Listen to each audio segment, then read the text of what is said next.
Example number 3. How far will the cannonball go before hitting the ground if we tilt the cannon up 30 degrees?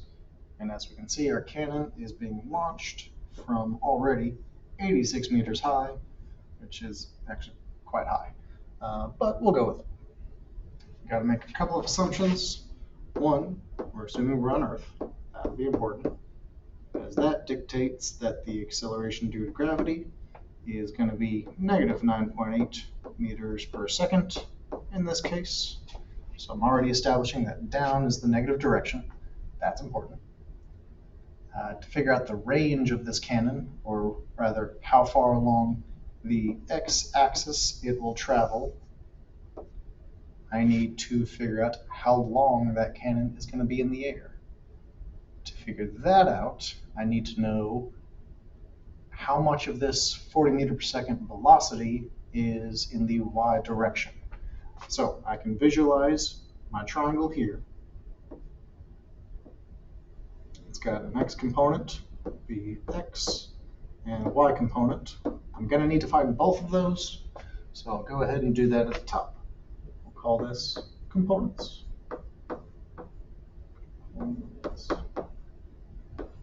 B for velocity. We've solved a bunch of these in the past. When we have our hypotenuse and our angle, we can use cosine. Theta is adjacent over hypotenuse. To find our x component, because that's our adjacent side.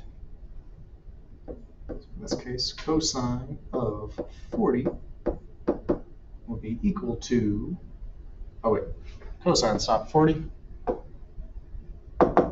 There's one common mistake. Our theta, that's our angle. Our angle was given to us up here. So theta is 30. Our adjacent side is Vx. And our hypotenuse, that's the 40. To get Vx by itself, we got to multiply that 40 up to the left side. So 40 cosine of 30 is equal to Vx. So I'll toss that into my calculator. I got to make sure I'm in degree mode. 40 cosine of 30. 34.64 meters per second. Now, to find Vy, or the y component, or in this case the opposite side of our triangle, we would go through the exact same process, but instead of cosine, we'd use sine, because sine is opposite over hypotenuse. So sine of 30 will give us Vy, that's our opposite side, over 40, that's our hypotenuse. Again, we got to multiply that 40 up to the left side. So 40 sine of 30 will give us our y component of the velocity. Toss that into the calculator, and we get nice even 20 meters per second. So all in all, I'm just going to reformat this a little bit to make it a little neater. My x component is 34.64, comma, the y component is 20 meters per second. So that's information. We're going to need both of those numbers later. Just going to section this off. Now that we have our y component of the velocity, now we can figure out how long that cannonball is going to be in the air. Using our favorite equation, the big ugly equation.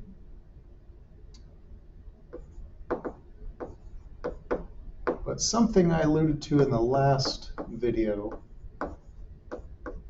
we will often write the big ugly equation in this form where it's delta x on the left side, because most of the time when we're solving problems in here, we're just looking for the displacement. But we got to remember that we can also take this displacement and separate it up into final position minus initial position. is equal to all of that stuff on the right side. Then I can add the initial position over to the right side. So xi plus the rest of that stuff.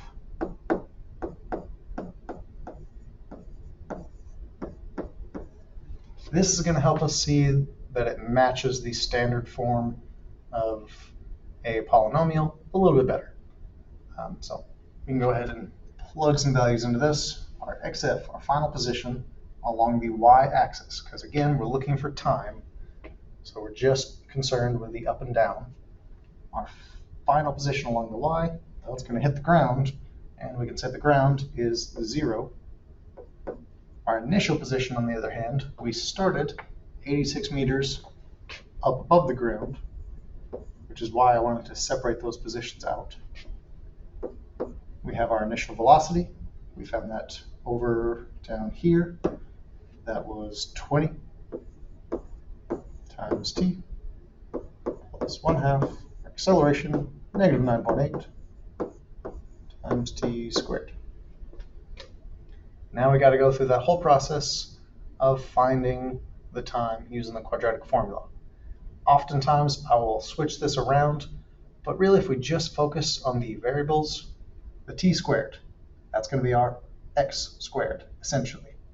So this bit is our a. T, that's equivalent to the x in the standard polynomial expression, which, just as a reminder, I'll write that up in the top left. ax squared plus bx plus c equal to 0. That's the standard form that I'm referring to. So the t corresponds with just the x, so this will be our b, and the number without a variable, that's going to be our c.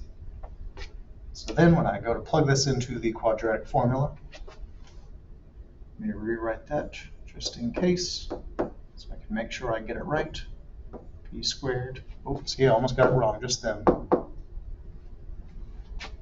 Negative b plus or minus the square root of b squared minus 4ac all over 2 times a.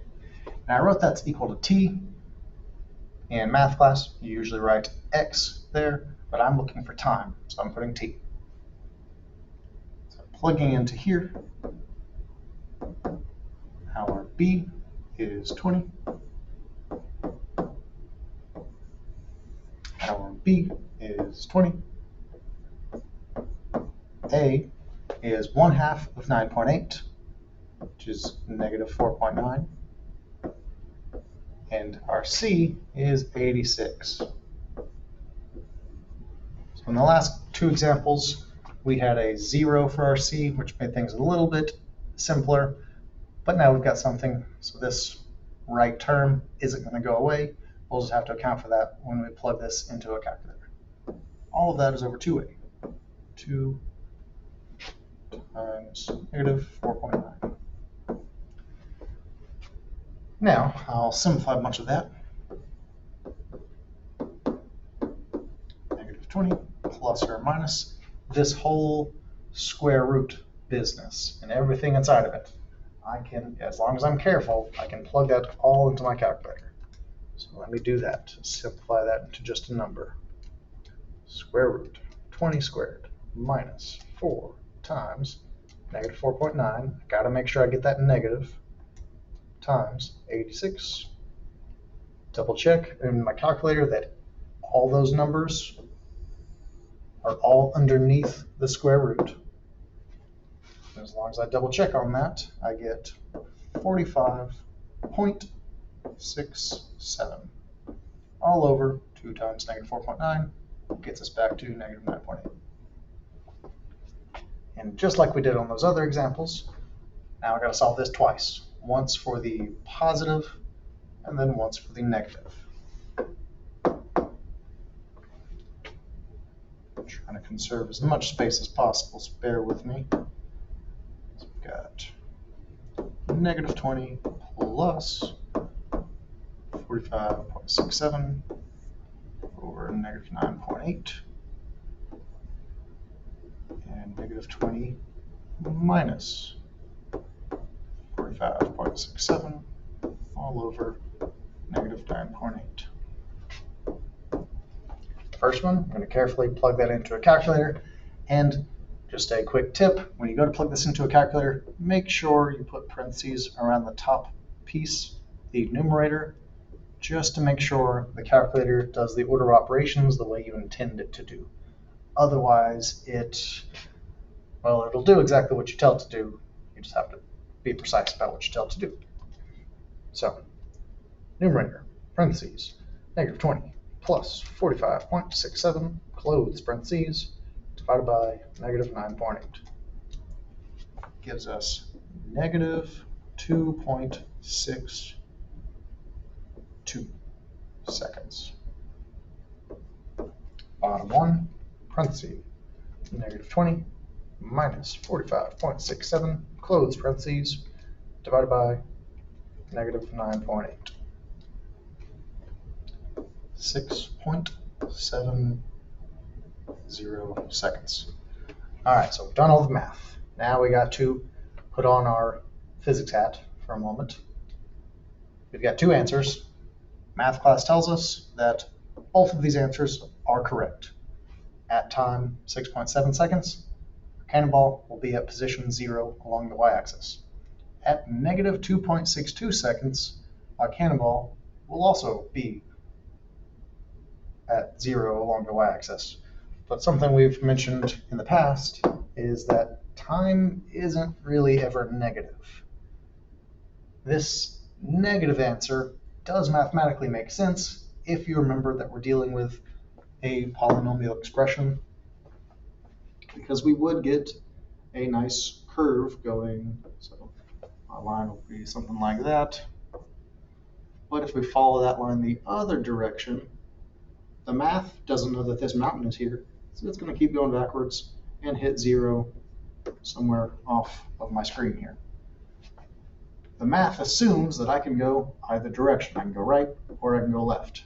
So I can go right, that'd be plus 6-7 seconds. The math also assumes I can go left, so negative 2.62 seconds. Through the mountain, I would be at 0 as well. Well, we know this mountain's here. That mountain is not going to let that cannonball go backwards to 0. We also know we can't turn back time, which is what this negative 2.62 seconds would suggest. So we can eliminate that negative answer from our possibilities. The answer we want is going to be the positive value in every case. Let me clear off this red stuff so my work is a little neater. There we go. So the value that counts, the value that matters to us, is the positive 6.7 seconds. The negative answer doesn't have any real world bearing on what we're talking about. So we got our time. Our cannonball is going to be in the air for 6.7 seconds. We are ready for the final step, finding the range. And lucky for us, this final step is, I think, the most straightforward. We can essentially say we're using the big ugly equation again, and we can even keep it in our usual simpler format, saying delta x equal bi t plus 1/2 a t squared. I can just call it delta x because my initial x position, I'm going to call this 0. And I'm going to see how far out I go to get the final position. That displacement will take me to my final position. So delta x, I don't know what that is. That's what I want to know. My initial velocity, I know what that is. I calculated that way back here. That was our 34.64. 34.64. Our time we just found, 6.7. And I'm out of room to put the rest, but thankfully I don't need to write the rest because our acceleration in the x direction, we're ignoring air resistance, we're assuming that would be a negligible amount of force. So our acceleration along the x direction is going to be 0. Once that cannonball is in the air, there's nothing pushing it, there's nothing pulling it. It's just going to keep on going the way it's going, at the velocity it's going, until it hits the ground. The ground would not be a negligible amount of resistance, so it would stop pretty quickly. We just want to know how far it gets before it touches the ground anyway, so all I got to do is multiply those two numbers together to get my final range. 34.64 times 6.7. We've got a cannon that can launch a cannonball 232.0, rounding up to 0.09 meters. That is a pretty far shot. The cannonball can get there. I don't know if our little soldier back here can aim it well enough to hit its target, but the cannonball can certainly get over there. We got our answer.